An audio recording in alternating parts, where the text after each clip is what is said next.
And the last one was so cool that after I came to, I asked the doctor for a prescription for the drug that used me to knock me out. This is I mean, yeah. Um, my comedy is like my coffee. It's a dark roast. Uh, and oh, a bit about myself. I come from a very colorful family. It's like 50 Shades of Gray. I had an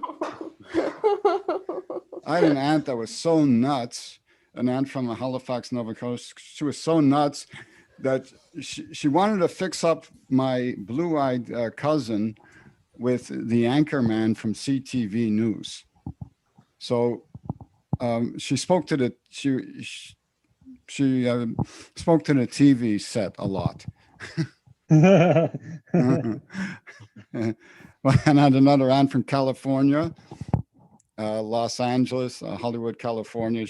She would answer the phone. Hello, Frida's Nut Farm. That's how nutty my family was.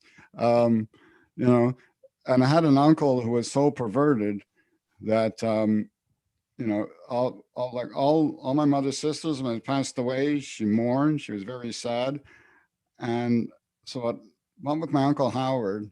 You know, I said, "Mom, Uncle Howard passed away. Like, why aren't you mourning? Aren't you sad?" She says, "No, I never liked him very much." um, yeah, so I consider myself to be a minimalist. I only listen to half of what my wife tells me. Um, and all my plans with her are always half baked. Um, you know, yeah, people to look at me, they might get the impression that I can't do nasty. Well, I have news for the younger generation. You know, because when I started out in stand up, about at least 90% of the other comedians or all the comedians were like at least 25 to 35 years younger than me, you know, and they said that they were afraid to book me into shows that were too like non-PC and nasty, um, and so or too sexual. But I mean, you know, I was doing sex and debauchery before most of those kids were even a twinkle in their parents' eyes. You know, I've been to so many strip joints between Montreal, Quebec, and Laval, Quebec, and Tucson, Arizona. They should have given me a PhD in stripperology from the University of Debauchery. And I'm sure if I went to that school, I would have met a lot of Republicans there.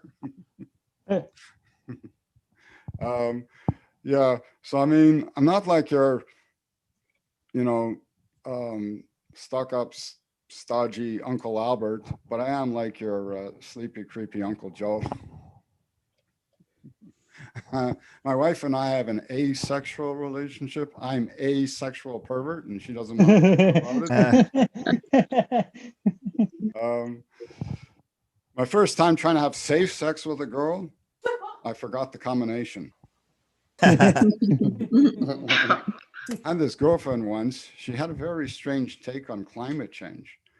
Whenever she'd get sexually excited, she'd yell out, "It's raining in my forest."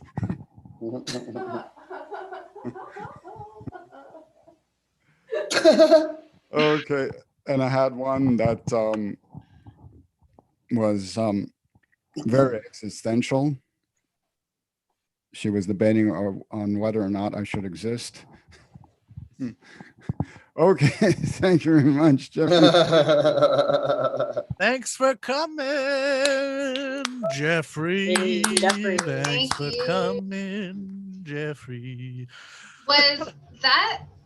It's hard to tell whose mic is on, but was that your wife laughing with you in the background at that point, Jeffrey, or was it one of the women here laughing? Because if it was your wife, I just said No, that's no, no, my Tuesday. wife is, I'm in a secluded, hopefully soundproof room. Oh, okay. What else happens in that room? She's Yeah. hiding under the desk, Jeffrey. Don't look. Don't look now. She's hiding under the desk. Don't make any sudden movements.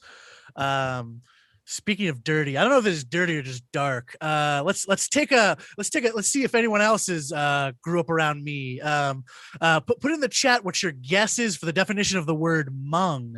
I'm gonna type it in the chat right now. Mung? M-U-N-G.